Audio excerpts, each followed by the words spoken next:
एक बहुत ही विशाल और सुंदर जंगल था।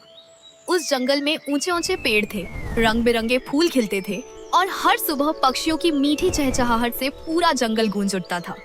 वहाँ सभी जानवर मिलजुल कर रहते थे, कोई किसी से झगड़ा नहीं करता था। उसी जंगल में गप्पू नाम का एक नन्हा हाथी रहता था। गप्पू बहुत शरारती था। कभी वह बंदरों के साथ डाल से डाल झूलने की कोशिश करता, कभी खरगोशों के पीछे दौड़ता और कभी तालाब के किनारे पानी उछालकर सबको भिगो देता।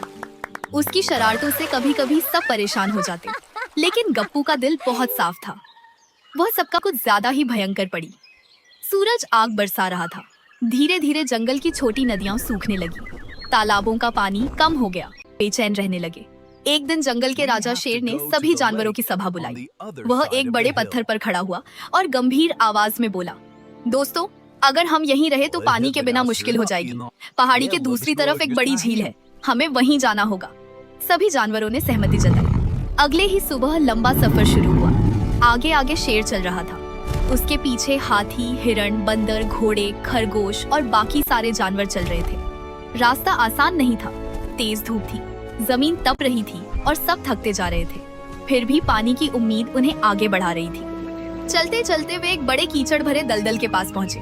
बाकी जानवर सावधानी से किनारे किनारे निकल गए, लेकिन गप्पू भारी था।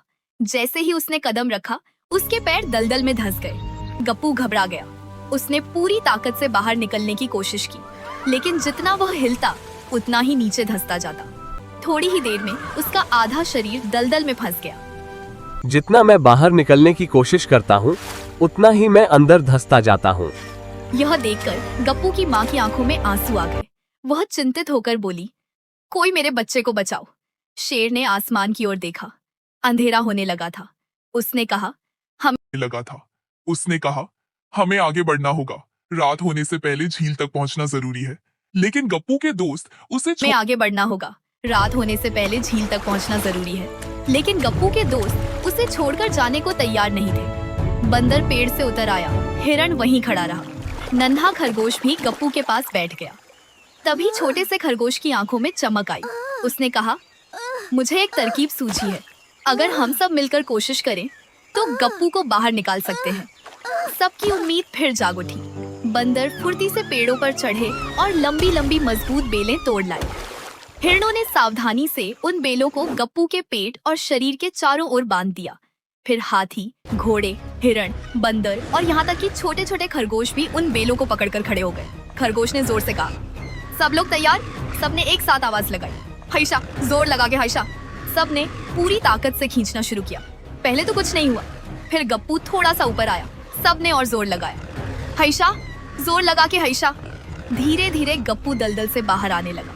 आखिर एक जोरदार झटके के साथ वह पूरी तरह बाहर निकल आया। गप्पू खुशी से जोर से चिंघाड़ा। उसकी माँ ने उसे अपने सूंड से प्यार किया। सभी जानवर खुशी से उछल पड़े। जंगल में फिर से हंसी गूंज उठी। इसके बाद सब मिलकर आगे बढ़े और आखिरकार पहाड़ी के दूसरी तरफ वाली झील तक पहुंच गए।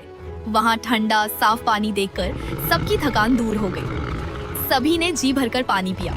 उस दिन सबने एक बहुत बड़ी बात समझी। जो काम अकेला कोई बड़ा और ताकतवर जानवर नहीं कर पाया, वह छोटे बड़े सबकी एकता ने मिलकर कर दिखाया। सीख, एकता में ही बल है। अगर हम साथ मिलकर काम करें तो बड़ी से बड़ी मुसीबत को भी हरा सकते हैं।